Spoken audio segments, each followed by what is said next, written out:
Right នេះគឺជា mod ទាំង6សម្រាប់ចែកជូនគ្នាយើងយកទៅលេង survival ទៀតហើយ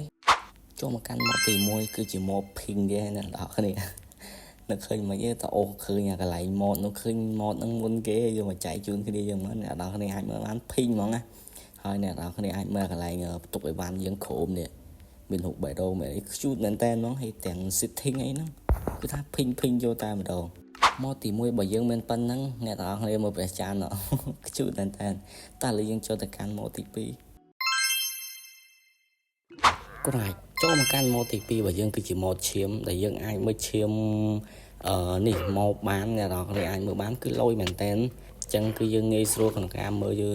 ឈ្មោះរបស់វាហើយមើលឈ្មោះហើយមើលឈាមបានទៀត mod ទី2បើយើងមានប៉ុណ្ណឹងតែឥឡូវយើងចូលទៅកាន់ mod ទី3ទាំងអស់គ្នាចូលមកកាន់ mod ទី3គឺជា mod កាប់ផ្សាយអ្នកទាំងអស់គ្នាអាចមើលបានគឺកាប់ផ្សាយលយមែនតើដូចតែនឹង Java អញ្ចឹងណាហើយមានគ្នាយើងសុំច្រើនមែនតើអញ្ចឹងហើយខ្ញុំក៏បានយក mod នឹងយកមកផងដែរអ្នកទាំងអស់គ្នាសង្កេតឃើញទឹកបានពងនៅខាងក្រោមសញ្ញាបូករបស់យើងអត់ចឹងអាទឹកហ្នឹងឯងនៅពេលដែលវាពេញបានយើងកាប់ផ្សាយ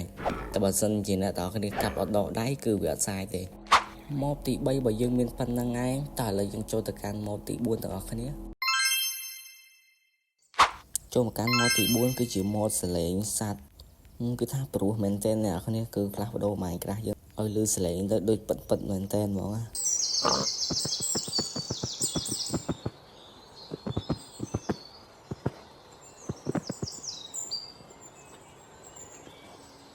mod ទី4បើយើងមានប៉ុណ្្នឹងឯងតើឥឡូវយើងចូលទៅកាន់ mod ទី5ទាំងអស់គ្នា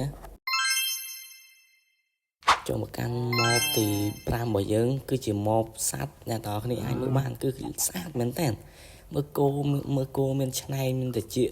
ហើយជ្រូកគឺ cute មែនតើអ្នកទាំងអស់គ្នាអើយមើលកប់សេរីហ្មងណាមន់មានសេមានអីកប់សេរីមកម៉ូតមួយនេះអ្នកទាំងអស់គ្នាអាចយកទៅដាក់លេងបាន mod ទី5បើយើងមានប៉ុណ្្នឹងឯងតើឥឡូវយើងចូលទៅកាន់ mod ទី6ទាំងអស់គ្នាហើយក៏ជា mod ចុងក្រោយហើយក៏ពិសេសជាងគេផងដែរបាទ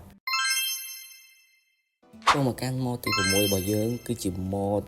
ឆ្នាំងបាយឆ្នាំងសម្លអីហ្នឹងអ្នកទាំងអស់គ្នាអាចមើលបានវាមានខ្ទះមាន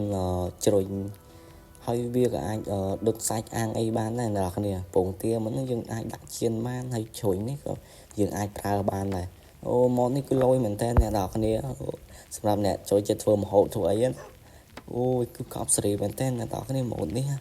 អ្នកនរគ្នាអាចមើលបាននេះអូយកប់សេរីហ្មង mod ទី6បើយើងមានប៉ុណ្្នឹងឯងហើយក៏ត្រូវជា mod ចុងក្រោយផងដែរ mod ថ្ងៃហ្នឹងគឺមានតែប៉ុណ្្នឹងឯងអរគុណសម្រាប់ការទស្សនារបស់អ្នកទាំងអស់គ្នាបើសិនជាគិតថាវីដេអូនេះមានប្រយោជន៍កុំភ្លេចជួយឲ្យបេះដូងម្នាក់មួយផង